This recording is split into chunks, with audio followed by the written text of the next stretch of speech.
मऊ मऊ लुसलुशीत असं हे पुरण अगदी सोप्या पद्धतीने केलेलं आहे।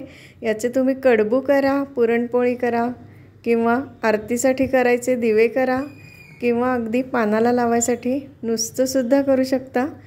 रेसिपी सोपी आहे, रेसिपीला सुरुवात करणारच आहोत। पण त्याआधी नमस्कार, मी Jyoti Patwardhan, welcome to Jyoti Patwardhan channel.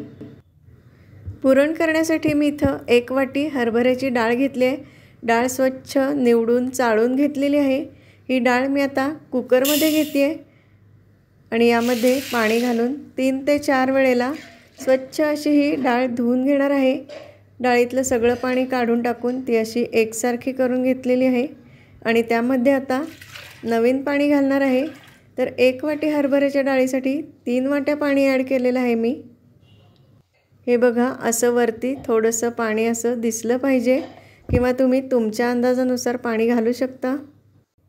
आणि आता लगेचच ही डाळ शिजवून घेणार आहे मी। कुकरला झाकण लावून याला शिट्ट्या करून घेणार आहे।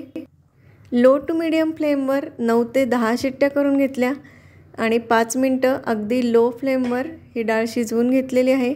तुम्हाला वाटलं की डाळ शिजलेली नाही आहे तर तुम्ही परत एकदा कुकरमध्ये लावून शिट्ट्या करून घेऊ शकता। ही डाळ तुम्ही बघू शकताय किती मस्त शिजलेली आहे। डाळ अशीच अगदी छान मऊ शिजली पाहिजे। आता ही डाळ मी एका चाळणीवर ओतून घेते आहे आणि त्यातलं सगळं पाणी काढून घेते आहे, निथळून घेते आहे यातलं पाणी।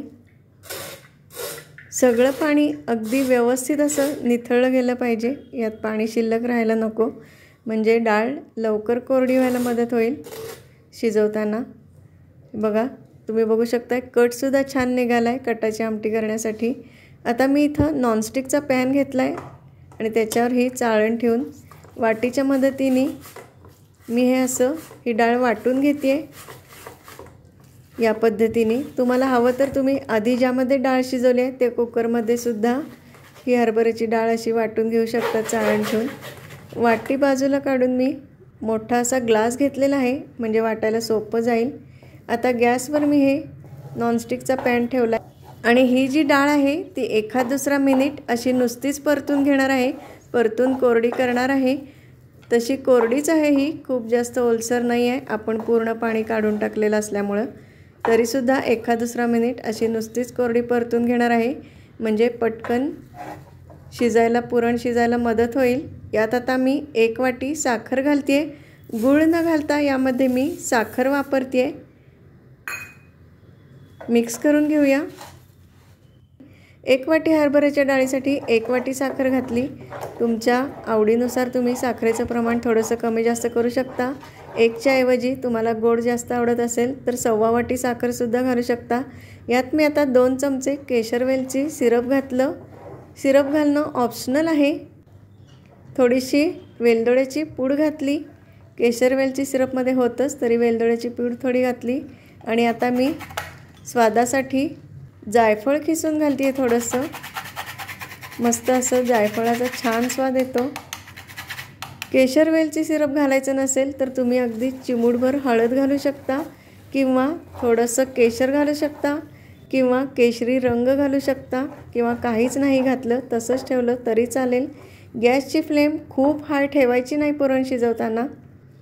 तुम्ही बघू शकताय पुरण थोडंसं घट्ट होत आलं आहे, पण आपण हे जे लाकडी उलथनं उभं करून बघायचा प्रयत्न केला पण ते झालं नाही, पुरण पातळ आहे अजून।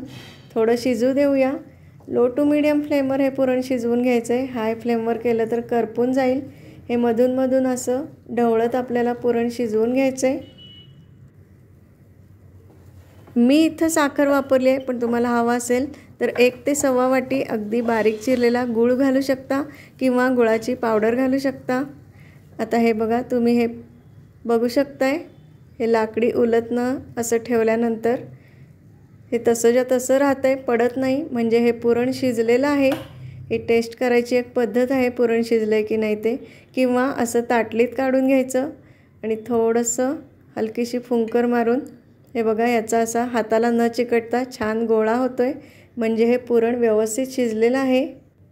अगदी परफेक्ट असं पुरण तयार झालेलं आहे. आता मी एका ताटलीत काढून गार करून घेणार आहे, कारण याच्यापेक्षा ते जास्त शिजायला नको आहे, म्हणून मी पॅनमधून ते बाजूला काढून घेतलेलं आहे आणि गार करून घेते.